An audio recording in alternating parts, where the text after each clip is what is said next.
KaraokeBooks. Pride and Prejudice. Written by Jane Austen. Audiobook. Chapter 41. The first week of their return was soon gone. The second began. It was the last of the regiment's stay in Meryton, and all the young ladies in the neighborhood were drooping apace.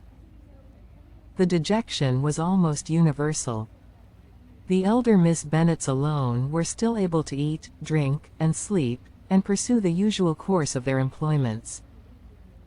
Very frequently were they reproached for this insensibility by Kitty and Lydia, whose own misery was extreme, and who could not comprehend such hard-heartedness in any of the family. Good heaven! What is to become of us? What are we to do? Would they often exclaim in the bitterness of woe. How can you be smiling so, Lizzie? Their affectionate mother shared all their grief. She remembered what she had herself endured on a similar occasion 25 years ago. I am sure, said she, I cried for 2 days together when Colonel Miller's regiment went away. I thought I should have broke my heart. I am sure I shall break mine, said Lydia. If one could but go to Brighton, observed Mrs. Bennet. Oh yes, if one could but go to Brighton. But Papa is so disagreeable. A little sea bathing would set me up forever. And my Aunt Phillips is sure it would do me a great deal of good, added Kitty. Such were the kind of lamentations resounding perpetually through Longbourn House.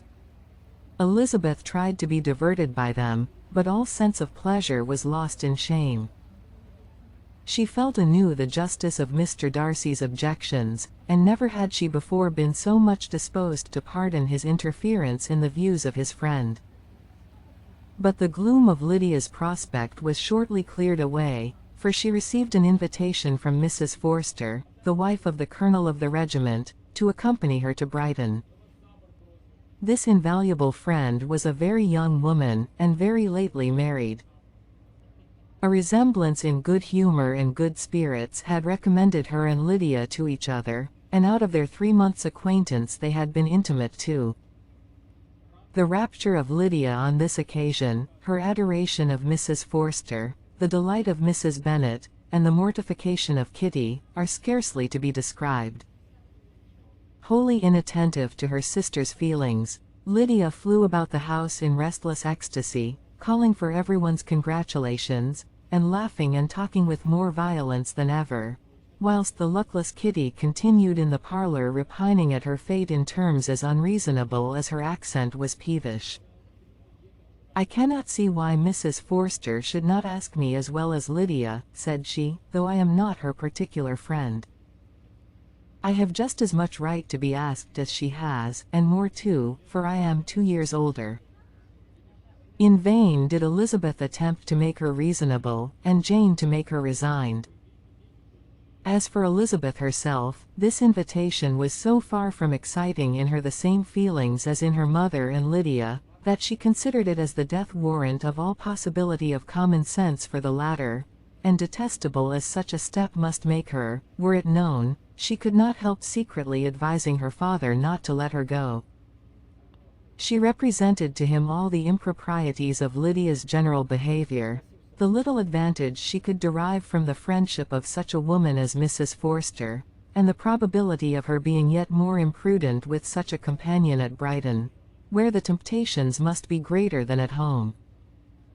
He heard her attentively, and then said, Lydia will never be easy till she has exposed herself in some public place or other, and we can never expect her to do it with so little expense or inconvenience to her family as under the present circumstances. If you were aware, said Elizabeth, of the very great disadvantage to us all, which must arise from the public notice of Lydia's unguarded and imprudent manner, nay, which has already arisen from it, I am sure you would judge differently in the affair. Already arisen, repeated Mr. Bennet. What? Has she frightened away some of your lovers? Poor little Lizzie. But do not be cast down. Such squeamish youths as cannot bear to be connected with a little absurdity are not worth a regret. Come, let me see the list of the pitiful fellows who have been kept aloof by Lydia's folly. Indeed, you are mistaken. I have no such injuries to resent. It is not of peculiar, but of general evils, which I am now complaining.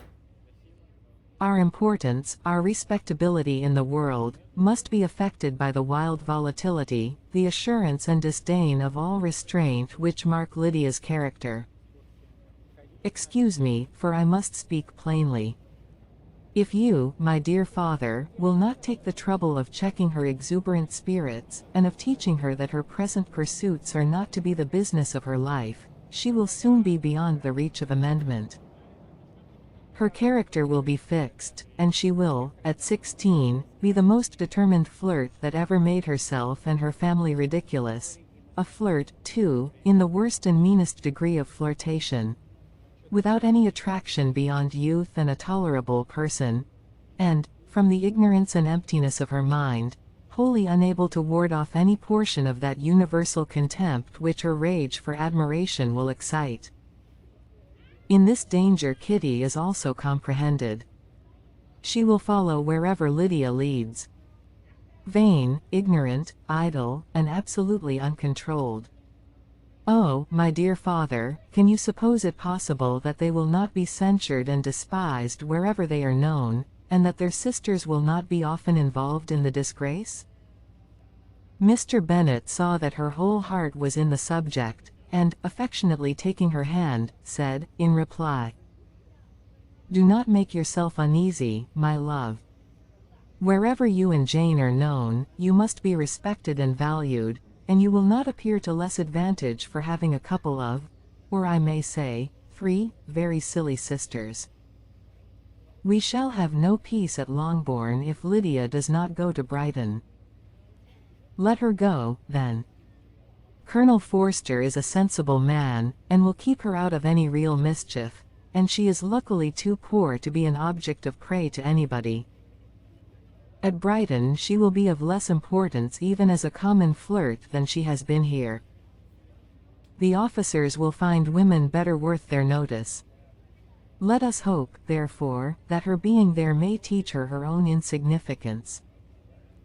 At any rate, she cannot grow many degrees worse, without authorizing us to lock her up for the rest of her life." With this answer Elizabeth was forced to be content, but her own opinion continued the same, and she left him disappointed and sorry. It was not in her nature, however, to increase her vexations by dwelling on them. She was confident of having performed her duty, and to fret over unavoidable evils, or augment them by anxiety, was no part of her disposition. Had Lydia and her mother known the substance of her conference with her father, their indignation would hardly have found expression in their united volubility. In Lydia's imagination, a visit to Brighton comprised every possibility of earthly happiness. She saw, with the creative eye of fancy, the streets of that gay bathing place covered with officers. She saw herself the object of attention to tens and to scores of them at present unknown. She saw all the glories of the camp, its tents stretched forth in beauteous uniformity of lines, crowded with the young and the gay, and dazzling with scarlet, and, to complete the view, she saw herself seated beneath a tent, tenderly flirting with at least 6 officers at once.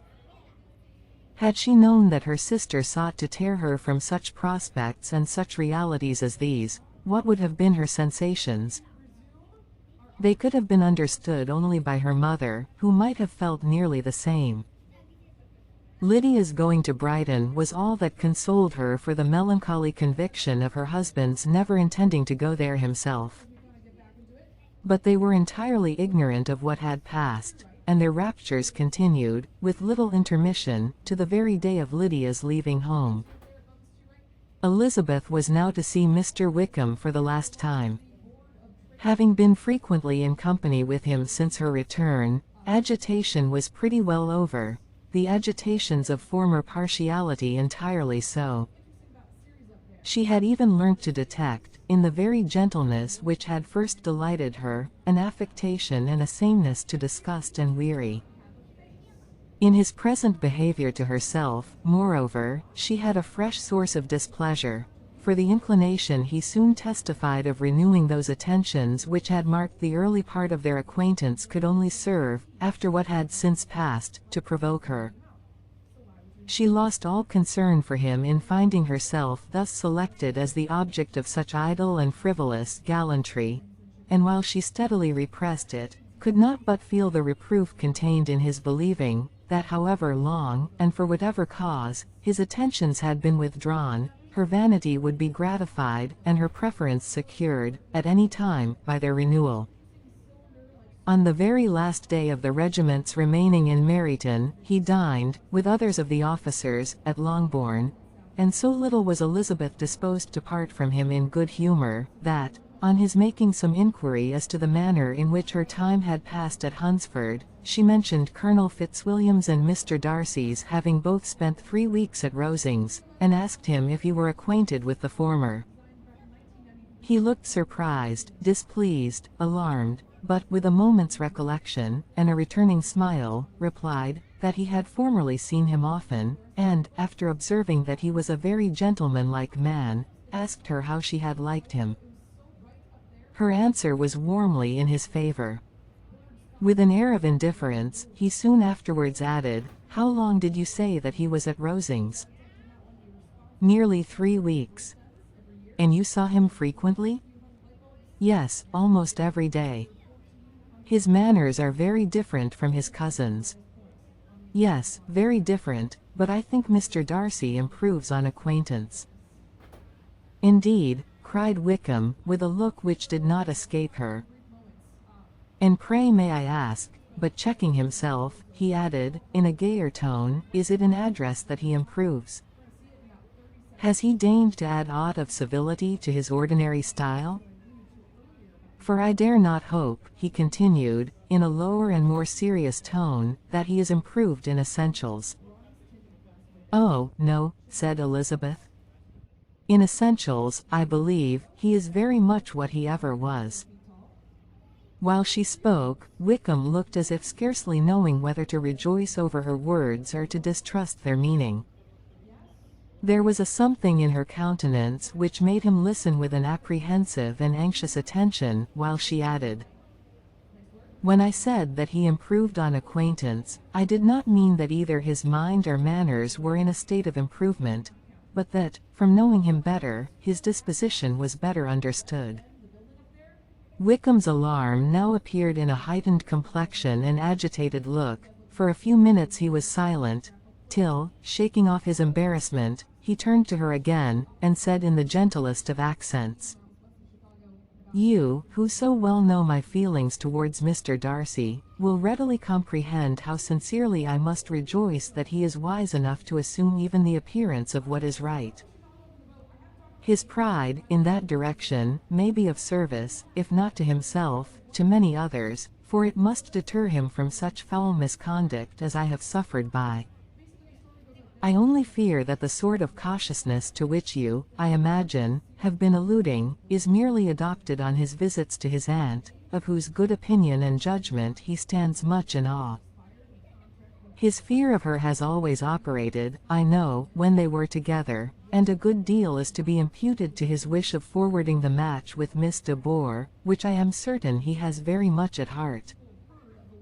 Elizabeth could not repress a smile at this, but she answered only by a slight inclination of the head. She saw that he wanted to engage her on the old subject of his grievances, and she was in no humor to indulge him. The rest of the evening passed with the appearance, on his side, of usual cheerfulness, but with no further attempt to distinguish Elizabeth, and they parted at last with mutual civility, and possibly a mutual desire of never meeting again. When the party broke up, Lydia returned with Mrs. Forster to Meryton, from whence they were to set out early the next morning. The separation between her and her family was rather noisy than pathetic. Kitty was the only one who shed tears, but she did weep from vexation and envy. Mrs. Bennet was diffuse in her good wishes for the felicity of her daughter, and impressive in her injunctions that she would not miss the opportunity of enjoying herself as much as possible, advice which there was every reason to believe would be attended to, and, in the clamorous happiness of Lydia herself in bidding farewell, the more gentle adieus of her sisters were uttered without being heard. If you liked what you heard, please subscribe to the channel.